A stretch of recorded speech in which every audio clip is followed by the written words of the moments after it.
Assalamualaikum warahmatullahi wabarakatuh. Perkenalkan, nama saya Nurvita dengan NIM 2024 1440 1027, kelas DNA. Program studi D3 Keperawatan, Sekolah Tinggi Ilmu Kesehatan Stikes Kamus Aronika, Palopo. Baik, di sini saya akan membawakan materi mengenai dermatitis. Apa itu dermatitis? Dermatitis adalah peradangan kulit atau eksim ditandai eritema, gatal, vesikel, dan skuma akibat gangguan barrier kulit serta respon imun, menurut American Academy of Dermatology. Kemudian masuk ke etiologi dan faktor predisposisi.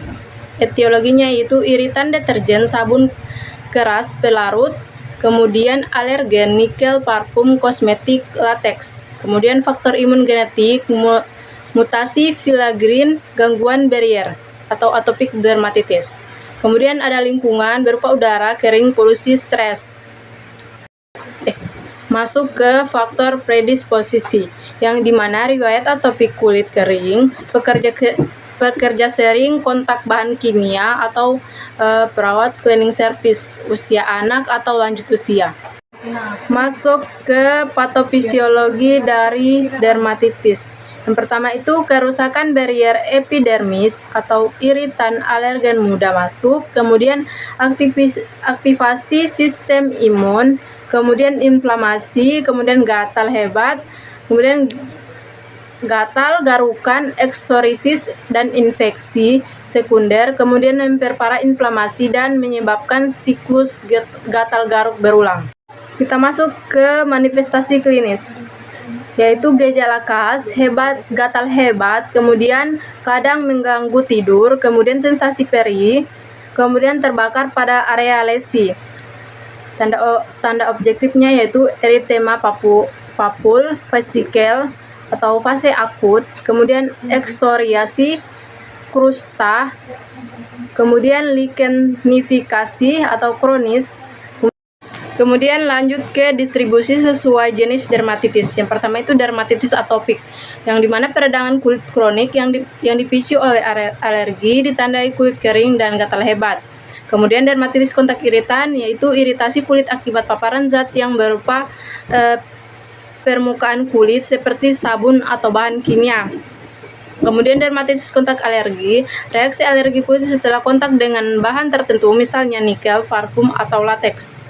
Kemudian lanjut ke dermatitis seboroik, yang dimana peradangan pada area berminyak menyebabkan kemerahan dan sisik kekuningan seperti ketombe.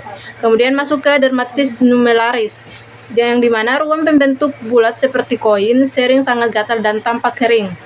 Kemudian lanjut ke dermatitis statis, yang dimana peradangan kulit pada tungkai akibat gangguan iritasi darah vena, sering disertai bengkak dan perubahan warna kulit.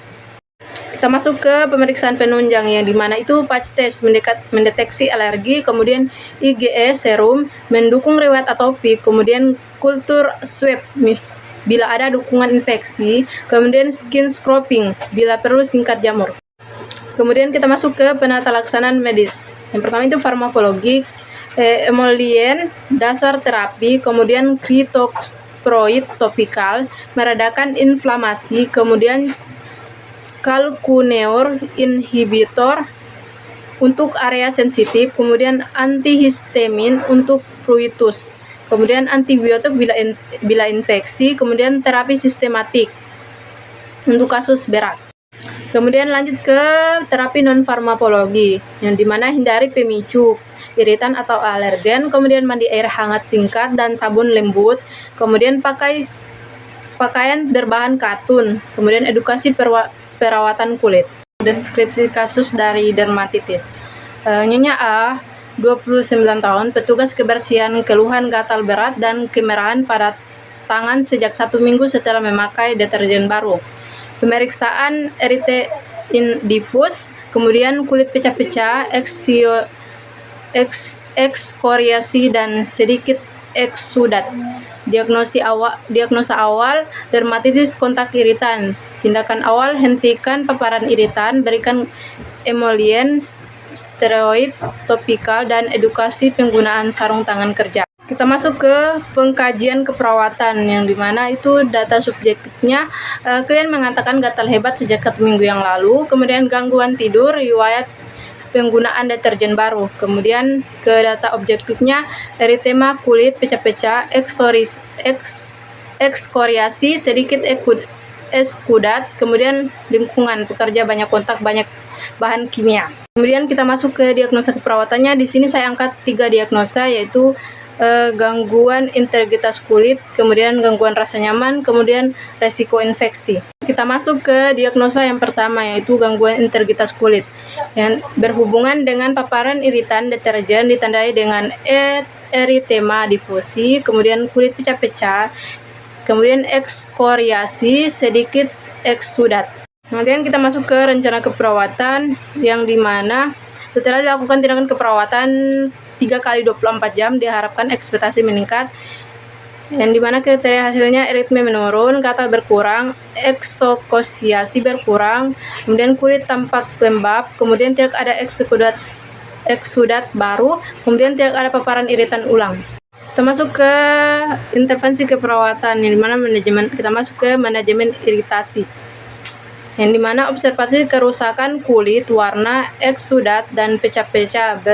Bersihkan kulit dengan air hangat dan sabun non-iritan, kemudian keringkan kulit perlahan tanpa menggosok, kemudian aplikasikan emolien 3 kali per hari, kemudian aplikasikan steroid topik sesuai instruksi, kemudian hindari menggunakan menggaruk atau paparan deterjen. Kemudian masuk ke implementasi keperawatan, yang dimana melakukan pemeriksaan kondisi kulit setiap shift, membersihkan kulit menggunakan teknik yang aman, kemudian mengoleskan emolien dan obat topikal sesuai resep, kemudian mengajarkan perlindungan kulit dan cara memakai sarung tangan, kemudian mendokumentasikan perubahan gejala. Kemudian masuk ke evaluasi, yang dimana swabnya pasien mengatakan gatal sudah berkurang dan kulit tidak terlalu perih, kemudian O-nya eritema menurun, eksosias mengiring, tidak ada eksudat baru, kemudian A integritas kulit membaik, skor meningkat dari 2 ke 4, kemudian P lanjutkan perawatan kulit dan edukasi pencegahan iritasi. Kita masuk ke diagnosa yang kedua, yaitu resiko infeksi berhubungan dengan kerusakan integritas kulit atau eksosiasi dan eksudat, ditandai dengan adanya faktor resiko kerusakan kulit, eksteritas paparan bahan iritan. Kita masuk ke rencana keperawatan dari resiko infeksi. Setelah dilakukan tindakan keperawatan 3 kali 24 jam, diharapkan ekspektasi meningkat dengan kriteria hasil tidak ada pembengkakan, kemudian tidak ada nanah, kemudian tidak ada peningkatan eksudat, kemudian suhu kulit normal, kemudian pasien memahami tanda infeksi. Kemudian masuk ke intervensi keperawatan, mencegah infeksi, memonitor tanda infeksi, rubor, dolor, pus, panas lokal. Kemudian jelaskan pentingnya menjaga kebersihan tangan, kemudian ajarkan menghindari garukan berlebihan, kemudian pastikan teknik aplikasi seleb bersih dan steril, kemudian ajarkan pasien melaporkan bila muncul tanda infeksi. Masuk ke implementasi, melakukan pemeriksaan area luka untuk tanda infeksi, kemudian mengajarkan cara mencuci tangan dengan benar. Kita masuk ke evaluasi. S-nya pasien mengatakan tidak ada nyeri baru atau rasa panas, kemudian O-nya tidak ada tampak nanah dan tidak ada pembengkakan eksudat minimal, kemudian resiko infeksi menurun, tidak ada tanda infeksi, kemudian P-nya lanjut pencegahan dan edukasi. Kita masuk ke kesimpulan dari dermatitis. Dermatitis adalah inflamasi kulit akibat gangguan barrier dan respon imun. Terapi utama ada pembaikan barrier, emolien, kontrak inflamasi, steroid, kemudian menghindari pemicu dan edukasi. Peran perawat berfokus pada pemantauan lesi, pengurangan pruritus, pencegahan infeksi, dan meningkatkan pengetahuan pasien.